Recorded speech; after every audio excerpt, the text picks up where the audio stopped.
Apple iMac Pro first look. It just works. This is the phrase that Steve Jobs trotted out year after year to describe products or services that he was unveiling. The phrase expressed what Apple was all about: selling technology that solved problems with a minimum of fuss and effort on the part of the owner. Well, Steve is now long gone, and so the ethos of it just works. Must read: just how overpriced is Apple's new iMac Pro? 2017 was a pretty bad year for Apple software quality. Just over the past few weeks we've seen both macOS and iOS hit by several high-profile bugs.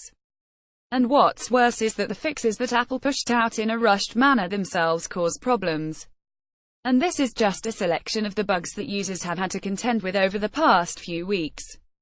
And it's not just been limited to the past few weeks. I've written at length about how it feels like the quality of software coming out of Apple has deteriorated significantly in recent years. Now don't get me wrong, bugs happen. There's no such thing as perfect code, and sometimes high-profile security vulnerabilities can result in patches being pushed out that are not as well tested as they could be. I also recognize that Apple has changed almost beyond recognition since Steve was on stage at keynotes telling us how stuff just works. Apple's products are far more complex, the company is selling stuff at a rate that it could have once only dreamt doing, and the security landscape is totally different, and vulnerabilities now put hundreds of millions of users at risk. But on the other hand, Apple isn't some budget hardware maker pushing stuff out on a shoestring and scrabbling for a razor-thin profit margin. Apple's gross profit margin is in the region of 38%, a figure that other manufacturers can only dream of. And Apple is rolling in cash.